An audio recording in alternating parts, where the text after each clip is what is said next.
Welcome to Prachi academy YouTube channel.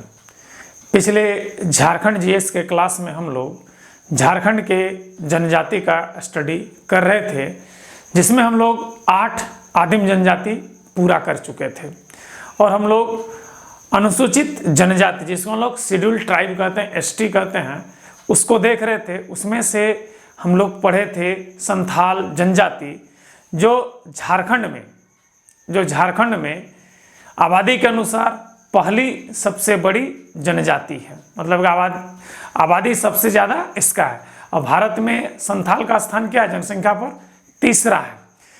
अब जो अगला शेड्यूल ट्राइब है, जिसको हम लोग क्या कहते हैं, अनुसूचित जनजाति, वो है मेरे भाई उरांव जनजाति। तो उरांव जनजाति जो है झारखंड में जनसंख्या के आधार पर दूसरा स्थान रखता है और भारत में जनसंख्या के आधार पर चौथा स्थान रखता है। ध्यान दीजिएगा, जनसंख्या के दृष्टि से झारखंड में दूसरी बड़ी जनजाति, यानी कि पहला स्थान कौन रखा हमारा? संथाल रखा झारखंड में। दूसरा स्थान कौन रखा झारखंड में? उरांव। यही चीज उरांव जनजाति भारत में स्थान क्या? जनसंख्या के आधार पर चौथा है और संथाल का क्या था? तीसरा था। तो पहला और दूसरा किसका था भारत में? पहला गोड़, दूसरा भील। याद रख लीजिएगा इस चीज को, ठीक है। इससे पहले जितना भी जनजाति पढ़े, 8 गो आदिम जनजाति और आपका क्या बोलते हैं, संथाल जनजाति, इसका प्रजाति समूह क्या था? प्रोटो ऑस्ट्रेलियोड था। क्या था हमारा? प्रोटो ऑस्ट्रेलियोड था। लेकिन उरांव जनजाति जो है, ये इसका प्रजाति प्रोटो ऑस्ट्रेलियोड से नहीं है, द्रविड़ से है। किससे हमारा भाई? द्रविड़ से। थोड़ा सा ध्यान दीजिएगा, झारखंड में जितना भी जनजाति है लगभग क्या है? प्रोटो ऑस्ट्रेलियोड है। तो एक्सेप्शन वाला सबको अब याद कर लीजिएगा, बाकी आपको ऑटोमेटिक याद हो जाएगा। तो उरांव किस प्रजाति में आता है? द्रविड़ प्रजाति में आता है, ठीक है। किस प्रजाति में आता है? द्रविड़ प्रजाति में। इसकी भाषा क्या है? तो द्रविड़ियन है। मैंने कि क्या बोलते हैं उसको? ऑस्ट्रो एशियाटिक में नहीं आता है, ऑस्ट्रो एशियाटिक में नहीं आता, किस में आता है हमारा? द्रविड़ प्रजाति में। द्रविड़ियन भाषा है। क्या कहते हैं लोग की जो भाषा है क्या हमारा? द्रविड़ियन है। और ये अपने आप को खुड़ुक कहते हैं या कुरुक, खुड़ुक बॉय बोलता है। देखना आजकल हमारा फेसबुक, यूट्यूब, इंस्टाग्राम में आजकल ये उरांव जनजाति वाला बच्चा लोग खुड़ुक बॉय करके पूरा डांस वांस अपडेट करते रहता है। वो खुड़ुक बॉय, खुड़ुक गर्ल्स करके, खुड़ुक डांस ऐसे करके वो लोग अपना अपडेट पूरा एकदम फेसबुक, इंस्टाग्राम में करते रहता है। अक्सर देखने को मिलता है फेसबुक में इस चीज़ के लिए। एक ग्रुप भी है झारखंड में चल रहा है, खुड़ुक बॉयज़ ग्रुप, ठीक है। तो ये जो खुड़ुक, तो ये उरांव लोग अपने आप को क्या कहते हैं? खुड़ुक कहते हैं। ये मूल तो कोंकण प्रदेश का, कोंकण प्रदेश, ये कोंकण प्रदेश मतलब ध्यान दीजिएगा, कोंकण रेलवे, इसका मुख्यालय कहाँ है? नवी मुंबई, मतलब कि गोवा के साइड पड़ेगा। तो कोंकण का जो पहाड़ी क्षेत्र है, वहाँ से ये बिलोंग करते हैं और वहाँ से मैंने कि अपने रोजगार की खोज में, अपने तलाश, भोजन के तलाश में भटकते हुए ये पहले रोहतास आए थे। वहाँ से जब चेरों ने भगाया तो ये झारखंड की ओर इधर मूव किए, सिमडेगा की तरफ मूव किए और यहाँ पर रांची, सिमडेगा, गुमला में ये बस गए। पहले ये आए थे रोहतासगढ़, लेकिन वहाँ से चेरो लोग ये लोग को भगा दिया, उरांव को। तो ये लोग भागते हुए कहाँ पर आ गए? हमारा उरांव और खेरवार था, तो वहाँ मिलकर ये लोग को भगा दिया, ये चेरो और खेरवार, तो ये लोग मिलकर भगा दिया वहाँ से। तो ये लोग पलायन करते हुए उरांव कहाँ चले आए? हमारा गुमला, रांची, लातेहार और ये क्या बोलते हैं हमारा सिमडेगा तरफ। तो इधर उरांव का जनसंख्या आपको बहुत ज़्यादा मिलेगा। तो ये जो है द्रविड़ियन है, मतलब कि ये कोंकण प्रदेश, कोंकण मतलब गोवा क्षेत्र में जो आता है कोंकण प्रदेश। कोंकण रेलवे भी है, जिसका मुख्यालय क्या है हमारा? नवी मुंबई है। तो ध्यान दीजिएगा, ये कोंकण प्रदेश से बिलोंग करते हैं। तो सबसे पहले ये कहाँ पर आए थे? रोहतासगढ़ आए थे, लेकिन वहाँ से चेरो और खेरवार ने जब भगा दिया तो क्या हो गया? तो ये कहाँ पर बसे जाके? रांची, पलामू, लातेहार, हजारीबाग, सिंहभूम और संथाल परगना में बसे। कहाँ बसे? रांची, पलामू, लातेहार, हजारीबाग, सिंहभूम, संथाल परगना पर बसे। इनका जो मुख्य पेशा है, इनकी मुख्य पेशा क्या है? कृषि है। क्या हमारा मुख्य पेशा? ये लोग कृषि है। और इन लोग के लिए जो शिकार है, ये शिकार एक शौक बन के रह गया। अब ये पेशा नहीं हुआ, पहले इसका पेशा हुआ करता था, लेकिन जैसे झारखंड में ये लोग एंट्री मारे, इसके बाद इन लोग का शिकार पेशा नहीं रह गया बल्कि शौक रह गया, मैंने कि अब शौकिया करने लगा शिकार। मतलब अगर देखा जाए झारखंड में आने के बाद जो उरांव जनजाति है उससे पहले क्या था, शिकारी था, लेकिन यहाँ आने के बाद इनका शिकारी पेशा ना हो करके मुख्य पेशा क्या हो गया, कृषि हो गया, और शिकार का भी अब क्या है, शौकिया हो गया है। मतलब शिकार का पेशा शौक से शौक बन गया, मतलब शौक मतलब कि मन करेगा तो करेंगे, नहीं करेंगे, लेकिन इसके लिए ये लोग एक त्यौहार मनाता है शिकार पर। जैसे कि बैसाख महीना में, तो हिंदी कैलेंडर के अनुसार महीना कितने होते हैं, 12 होते हैं, ठीक है। तो क्या क्या होता है मेरे भाई, चैत, बैसाख, जेठ, आषाढ़, सावन, भादो, आश्विन, कार्तिक, अघन, पोष, माघ, फागुन, ठीक है। तो ये जो हमारा 12 महीना होता है, तो उसमें से एक महीना आता है बैसाख, ठीक है। बैसाख पूर्णिमा गौतम बुद्ध का जन्म, क्या था, जन्म, मृत्यु और ज्ञान प्राप्ति का दिन बैसाख पूर्णिमा है। तो ये बैसाख पूर्णिमा को क्या कहते हैं, बुद्ध पूर्णिमा कहते हैं। तो ये लोग बैसाख में ही बिशु सेंद्रा नामक शिकार का त्यौहार मनाते हैं। सेंद्रा मतलब शिकार होता है, ठीक, याद रखिए। तो एक त्यौहार मनाता है क्या, बिशु सेंद्रा।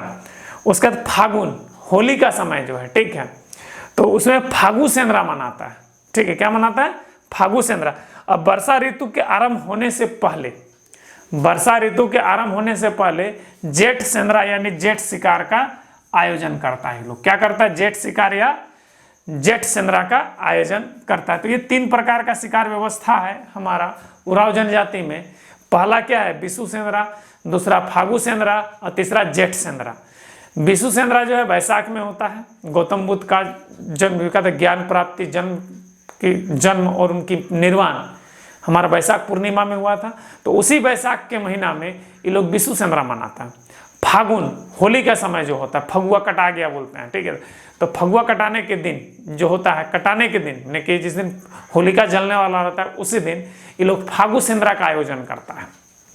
और वर्षा ऋतु के शुरू होने से पहले, ठीक है, आरंभ होने से, वर्षा ऋतु के आरंभ होने से पहले ये लोग जेठ सेंद्रा का आयोजन करता है। तो ध्यान दीजिए, जेठ सेंद्रा, तो यहाँ पे ध्यान दीजिएगा, चैत, बैसाख, जेठ, जेठ के बाद आषाढ़ आता है, तो आषाढ़ ही हमारा वर्षा ऋतु होता है, ठीक है। तो जैसे ही जेठ का आखिरी दिन होगा और आषाढ़ महीना का शुरुआती दिन होगा, उसी दिन माने कि जिस दिन आषाढ़ का पहला तारीख होता है, आषाढ़ महीना का, जैसे कि हम लोग का जो शक संवत है, चाहे विक्रम संवत, जो भी लेके चलते हैं, कोई कि बंगाल तरफ जो सटा हुआ बॉर्डर है वो लोग विक्रम मानता है भैया, और इधर हमारा क्या मानता है, शक संवत को लेकर चलता है। तो अगर विक्रम मानते हैं, ठीक है, तो जैसे कि आषाढ़ का पहला दिन होगा, तो उसी दिन ये लोग, तो जेठ के बाद आषाढ़ होता है, ठीक है।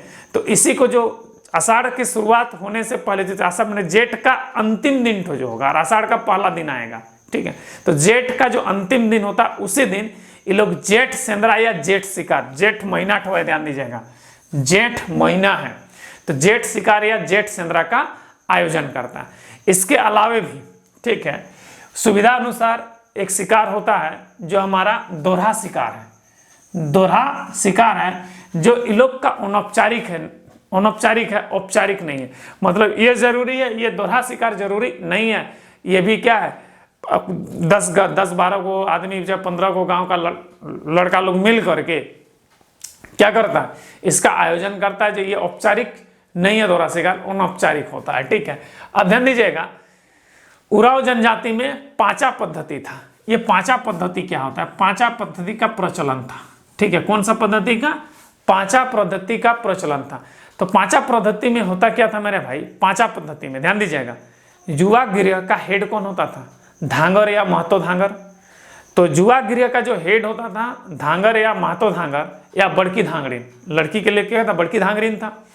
तो इसकी सहायता से युवकों का सहायता लिया जाता था कृषि कार्य या किसी अन्य कार्य के लिए, और इसके बदले में उसको पैसा देना नहीं पड़ता था, सिर्फ खाना और हड़िया देना पड़ता था। तो इसी पद्धति को क्या कहते थे, पांचा पद्धति कहते थे। मतलब क्या है, पांचा पद्धति में जुआ गृह का हेड, तो लड़का लोग का जुआ गृह का हेड कौन है, महतो या धांगर महतो, और लड़की लोग का हेड कौन है, बड़की धांगरीन। तो इसकी सहायता से युवक और युवती आपको मिल जाता था, चाहे वो कृषि कार्य या किसी अन्य कार्य के लिए काम करवा लीजिए, और उसके बदले में आपको सिर्फ खाना और हड़िया देना होता था, पैसा नहीं देना होता था। इसको हम लोग पांचा पद्धति कहते थे। तो ये बंद हो गया। इसके बाद एक और था घरदी जमाई पद्धति। तो घरदी जमाई जो पद्धति था ये एक बहुत ही शौकिया पद्धति था। घरदी जमाई पद्धति क्या था हमारा, एक शौकिया पद्धति था।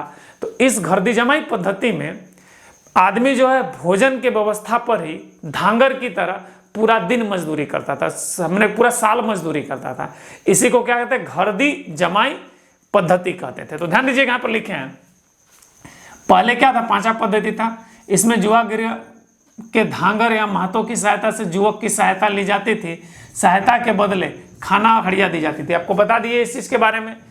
घरदी जमाई व्यवस्था मदद पाने के लिए की जाती थी। बताए मदद के लिए दूसरा व्यवस्था क्या था, घरदी जमाई व्यवस्था। अभी बताए यह एक शौकिया प्रथा है, खाने की व्यवस्था पर धांगर की तरह मजदूरी करना। बोल दिए थे धांगर की तरह क्या है हमारा, मजदूरी करना। अब ध्यान दीजिएगा, इसके बाद एक यहाँ जो था मेरे भाई, देखिए यहाँ पर हम लोग जो देखे हैं, पहला क्या पांचा पद्धति देखे, ठीक है, क्या देखे हम लोग, पांचा का देखे। एक क्या देखे, घरदी जमाई देखे। इसके अलावा एक व्यवस्था था पसरी व्यवस्था। पसरी व्यवस्था याद रखिएगा, ठीक है, जो अभी भी चलता है उरांव जनजाति में, पसरी व्यवस्था।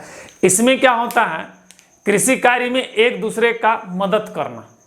तुम हमारा मदद करो या तुम्हारा हम मदद करेंगे, और अगर मदद नहीं करोगे तुम तो उसमें आर्थिक विनिमय का लेन देन होता है। तो इसी को हम लोग क्या कहते हैं, पसरी व्यवस्था कहते हैं। वर्तमान में उरांव जनजाति में पांचा व्यवस्था और ये घरदी जमाई व्यवस्था लुप्त हो चुका है। अभी क्या चल रहा है हमारा, पसरी व्यवस्था चलता है। तो पसरी व्यवस्था क्या है, ध्यान दीजिएगा कि हम उसका अगर कृषि कार्य में हल बैल से मदद कर दिए तो वो भी हमको हल बैल से मदद करेगा। अगर वो मदद नहीं करता है तो उसके लिए हमको आर्थिक विनिमय देना होगा। इसी को क्या कहते हैं हम लोग, पसरी व्यवस्था कहते हैं। अब वर्तमान में उरांव जनजाति में पसरी व्यवस्था देखने को मिलती है, लेकिन पांचा और घरदी जमाई व्यवस्था समाप्त हो चुका है। इनकी जो समाज है, ध्यान दीजिएगा यहाँ पर, इनकी जो समाज है पितृसत्तात्मक समाज है। क्या हमारा, पितृसत्तात्मक समाज है। और इन लोग का जो गोत्र है, मतलब कि टोटेमिक, टोटेमिक यानी गोत्र को ये लोग क्या कहता है, किली कहता है। ये टोटेमिक क्या होता है, गोत्र चिन्ह होता है। टोटेमिक क्या होता है हमारा, गोत्र चिन्ह होता है, जो इसको ये लोग आपस में क्या कहता है, किली कहता है। जिसमें से इनका प्रमुख जो गोत्र है, तिरकी, कच्छप, मींज, खोलखो, एक्का, खाखा, क्रिकेटा, लाकड़ा, टोप्पो, कुजूर, ठीक है, इतना इसका गोत्र है। ये प्रमुख गोत्र है, और भी गोत्र है इस लोग का, लेकिन ये हमारा क्या है, मूल गोत्र है।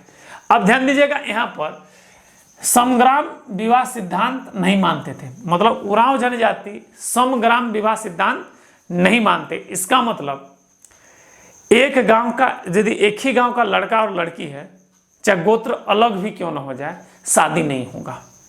सीधा सीधी बात है। मतलब एक गांव का लड़का लड़की आपस में शादी नहीं कर सकता। जैसे कि हम लोग इधर देखते हैं कि गांव अगर बड़ा है तो पता चला कि ऊपर मोहल्ला का लड़का नीचे मोहल्ले की लड़की से ब्याह कर रहा है। मेरे गांव में बहुत हुआ है भाई, ठीक है, मेरा गांव थोड़ा सा बड़ा गांव है, तो देखते हैं कि ऊपर टोला का लड़का है, नीचे मोहल्ला का लड़की है, गांव में शादी हो गया। तो ये जो है दोनों अलग अलग गोत्र का था और कास्ट सेम था, तो हो गया शादी। तो उसी प्रकार से उरांव जनजाति में अगर एक गांव का है, चाहे वो कितना बड़ा गांव हो, लड़का और लड़की का शादी नहीं होगा। इसको समग्राम विवाह व्यवस्था कहते हैं।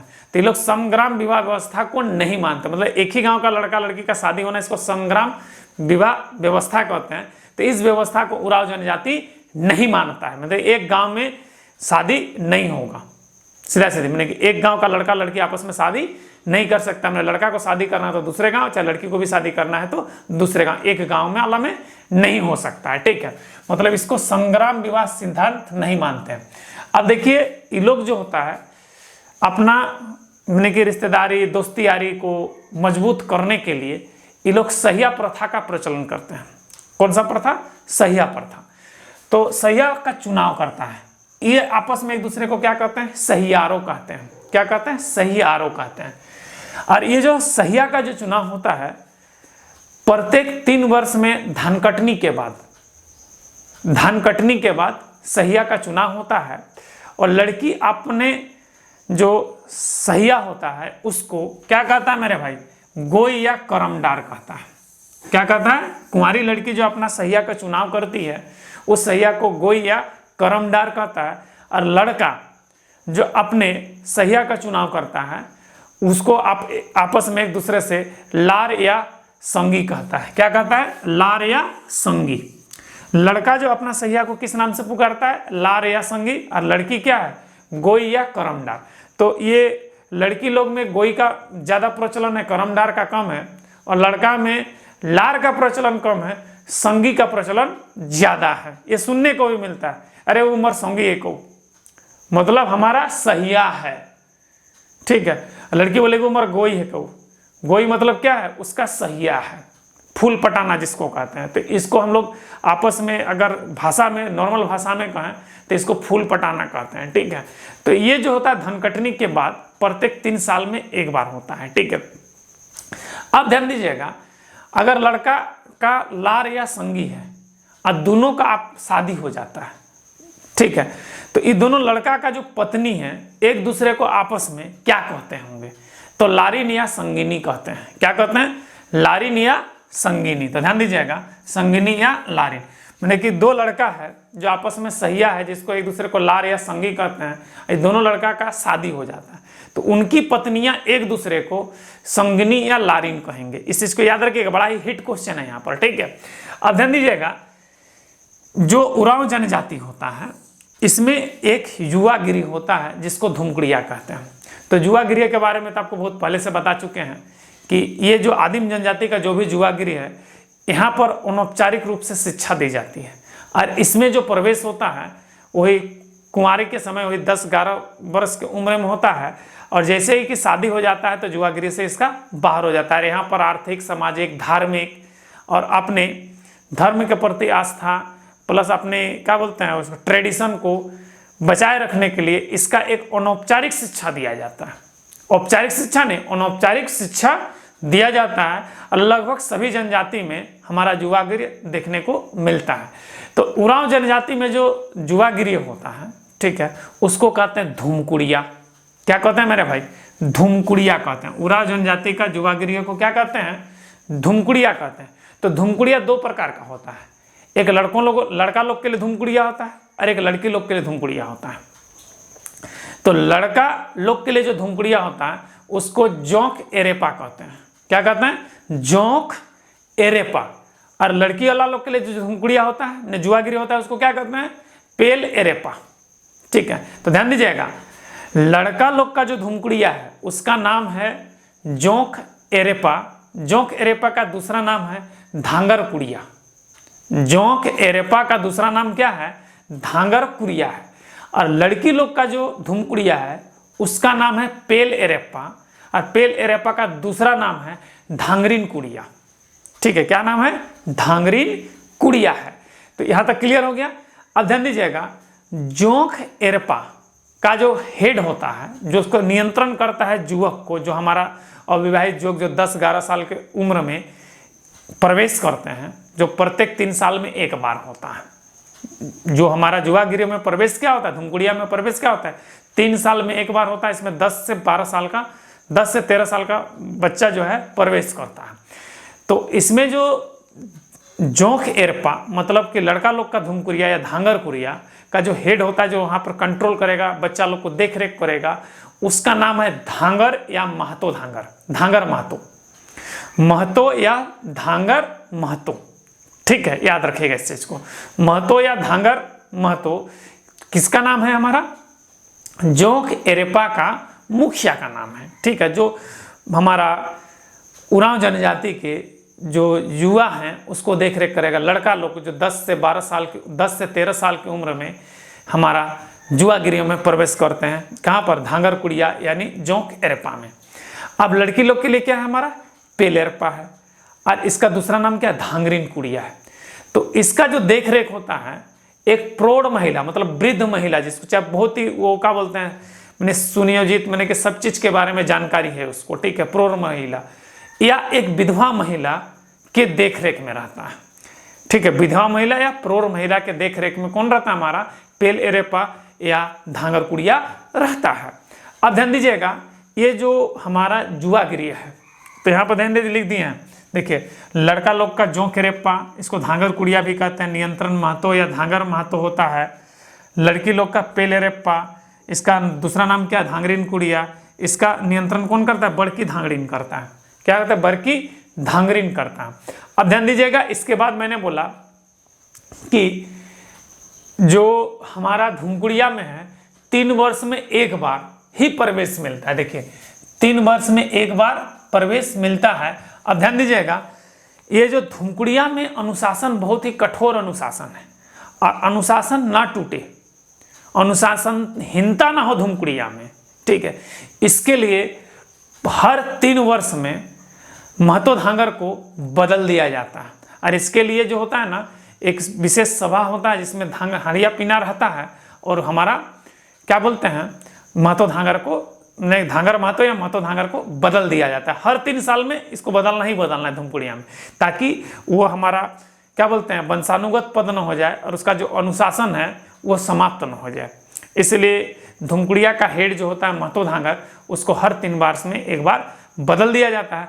साथ ही साथ यहाँ जो 3 साल में जो बच्चे यहाँ पर शिक्षा लेते हैं, ठीक है, उसके लिए हमारा दीक्षा समारोह का भी आयोजन किया जाता है। इस दीक्षा समारोह में सामाजिक, धार्मिक और न्यायिक कार्यों के बारे में जानकारियाँ दी जाती है धुमकुड़िया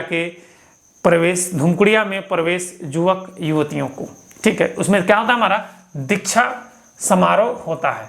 अब देखिए इन लोग का धुमकुड़िया के बाद एक दूसरा जो मुख्य प्लेस है वो अखाड़ा है। तो ये अखाड़ा जो होता है एक्चुअली में विराम स्थल है, या प्रकृति का क्या है, हमारा प्रकृति का शरण स्थल है।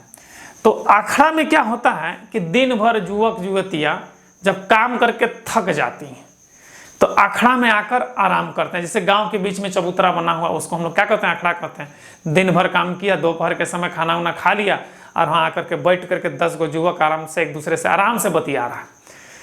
और शाम को वहाँ पर लड़का लड़की एक दूसरे से मिल करके नृत्य का भी आयोजन करते हैं और अपने नाचते भी हैं। मतलब अखाड़ा में 2 चीज़ होता है, दोपहर के समय लोग आराम करते हैं, ठीक है, और रात के समय वहाँ पर नृत्य का भी आयोजन करते हैं। कौन, हमारे वहाँ के लोकल युवक युवतियाँ।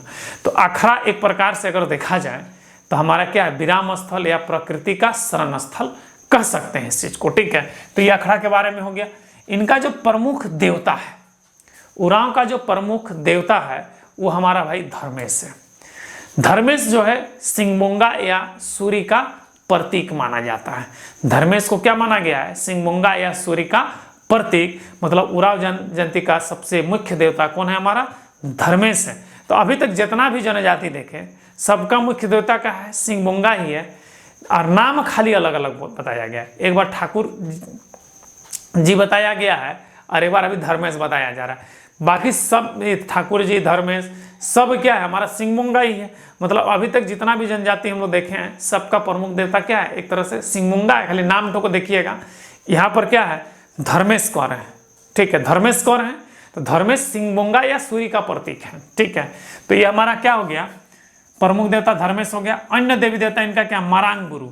तो मारांग गुरु क्या है, पहाड़ देवता है, ठीक है। ठाकुर देव ग्राम देवता है, ठीक है। डीवार सीमांत देवता है। पूर्वज आत्मा ये क्या है, हमारा ससन देव है, यानी कि शमशान पर जो अपना पूर्वजों का आत्मा जो होता है उसको कहते हैं ससन देव, ठीक है। मतलब सबसे ज्यादा मरांग गुरु तो पूजा होता है मेरे भाई, हमारे गांव में भी होता है। मुंडा लोग है वहाँ पर, उरांव तो नहीं है लेकिन मुंडा लोग है। तो गांव के बाहर एक पहाड़ है, पहाड़ के ऊपर इतना बड़ा एक पत्थर रखा हुआ है, उसी को हम लोग गुरु पहाड़ कहते हैं, ठीक है। और वहीं पर मारांग गुरु का पूजा होता है। पूजा आयोजन भी किए हैं, आयोजन हुआ है तो वहाँ देखे भी हैं। उसमें चावल का एक रोटी बनता है जो पत्ता में पानी में सिझा करके बनाता है, उसी का और हड़िया का तापन चढ़ता है। और अक्सर देखे हैं मेरे भाई, ये आप मिथक को चाहे जो मान लो आस्था को आदमी का, जब हमारा गुरु पूजा होता है मारांग गुरु का, ठीक है, उसी समय पहाड़ जो है एक चीज घोषणा करता है और लगभग वो चीज सत्य हो जाता है। 2 चीज का घोषणा करता है, उस साल बारिश कितना होगा, ठीक है। उसी समय पूजा करने के, जैसे पूजा खत्म होगा, एक हांडी में तापन चढ़ाने के बाद वो हांडी को पलटता है और उसके बाद बताता है। अरे बताता क्या, ध्यान दीजिएगा, इस साल बारिश कितना होगा। और दूसरा चीज, फसल में कितना कीड़ा है, कि होता है ना फतिंगा, किस रेशियो से काटेगा। ये 2 चीज जो आपका करता है वाकई में उस एरिया का जितना दूर में सीमाना होता है वो लगभग सफल रहता है। हर साल देखा गया है इस चीज़ को। लगभग ये जो उनका भविष्यवाणी रहता है मरांग बुरु पूजा के बाद, ये अभी तक तो हमारे गांव में इस चीज़ को देखे हैं, और आसपास का 2-3 गांव में भी बुरु पूजा होता है, मरांग बुरु का पूजा होता है, क्योंकि मुंडा क्षेत्र है, थोड़ा सा मुंडा लोग हैं हमारे गांव में, अगल बगल गांव में भी हैं, तो हमारा मरांग बुरु का पूजा होता है। और इस मरांग बुरु का पूजा में 2 चीज़ का भविष्यवाणी होता है कि पानी इस साल कितना होगा, फसल कैसा होगा, इस चीज़ का भविष्यवाणी करता है। पाहन पूजा करने के तुरंत बाद करता है, और आज तक मैंने कि 99.9% उनका भविष्यवाणी सच हो गया है। हम भी आज, मेरा एज करीब 35 ईयर्स हो रहा है, ठीक है, जब से मैं देख रहा हूँ ये पूजा होता है, जाते भी हैं गांव, ठीक है, इस समय में, ठीक है, क्या कि ग्राम पूजा भी इसी बीच में होता है तो जाना पड़ता है गांव, ठीक है, तो देखें इस चीज़ को, लगभग ये भविष्यवाणी हमारा सही होता है।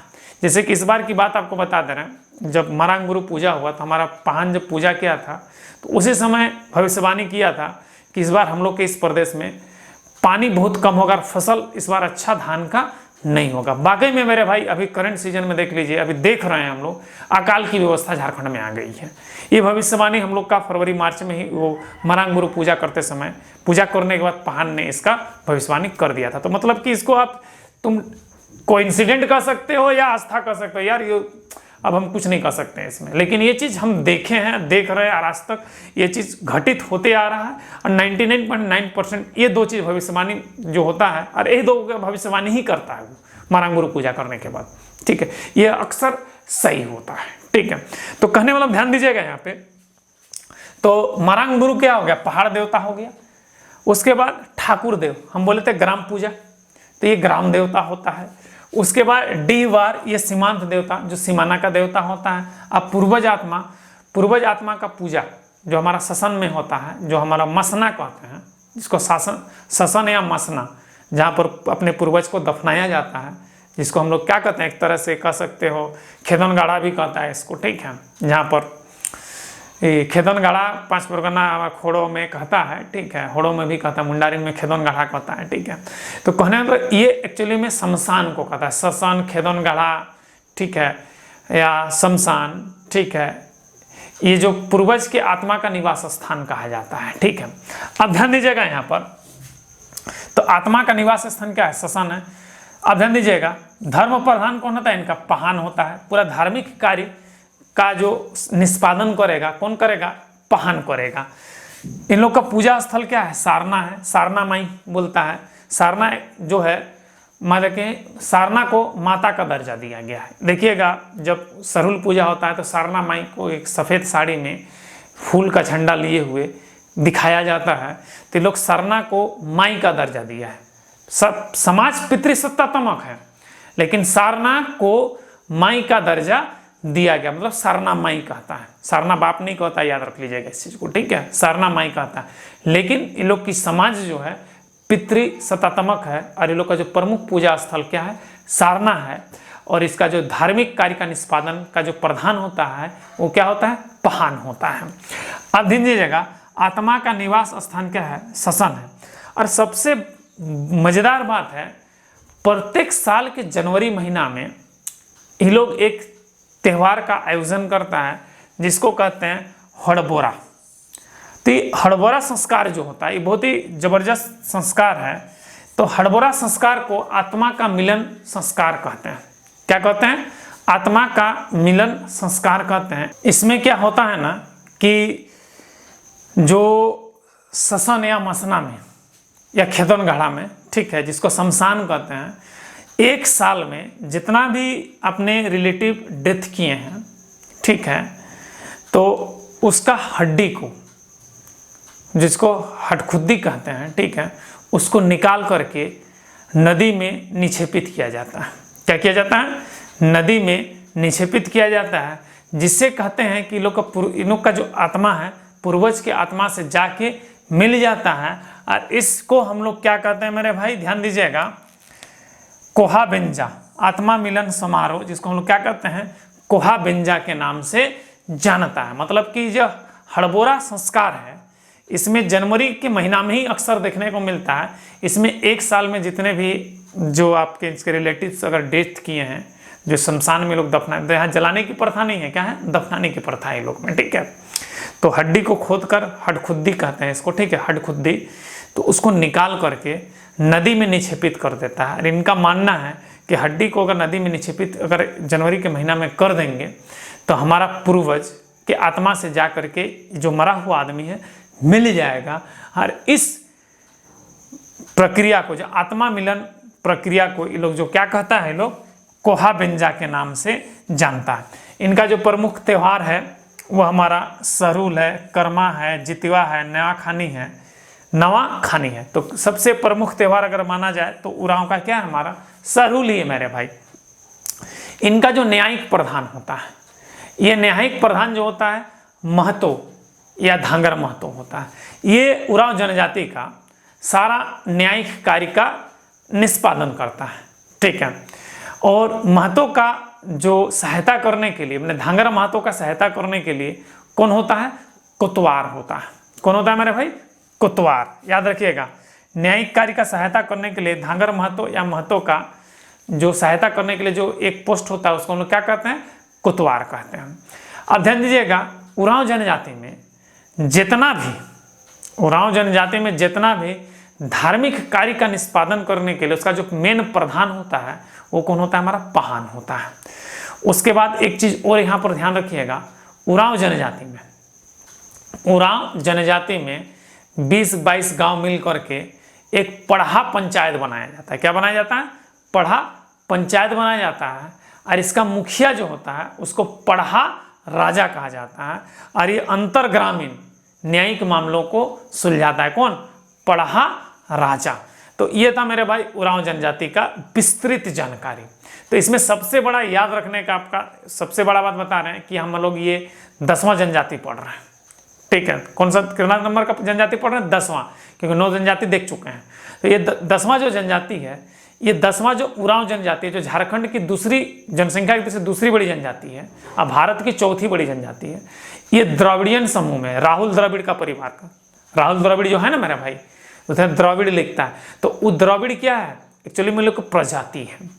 तो राहुल द्रविड़ जो लिखते हैं, ठीक है, तो ये द्रविड़ियन प्रजाति के आते हैं। इनको भाषा क्या है, द्रविड़ है, द्रविड़ियन है। और ये अपने एक दूसरे अपने को क्या कहते हैं, खुड़ुक कहते हैं। क्या कहते हैं, खुड़ुक बॉय।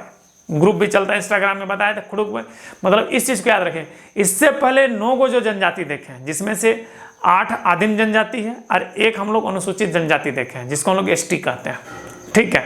तो ये जो पहले का जो 9 जनजाति देखे वो क्या है, प्रोटो ऑस्ट्रेलोइड है, लेकिन ये क्या है, हमारा द्रविड़ है।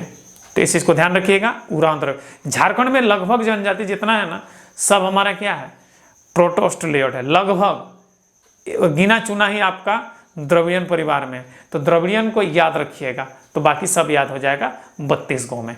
तो इसमें से उरांव कौन है, हमारा द्रविड़ प्रजाति से बिलोंग करता है। तो इसको याद रख लीजिएगा। ये कहाँ से आए थे, तो कोंकण प्रदेश से आए थे। कोंकण कहाँ पर है, गोवा की तरफ है। कोंकण रेलवे का मुख्यालय कहाँ है, नवी मुंबई है। इतना जरूर याद कर लीजिएगा। आशा करते हैं कि आज का क्लास आप लोगों को अच्छा लगा है तो यहाँ पर एक लाइक बनता है। साथ ही साथ मेरा आने वाला वीडियो देखने के लिए इस चैनल को सब्सक्राइब कर लें। जय हिंद।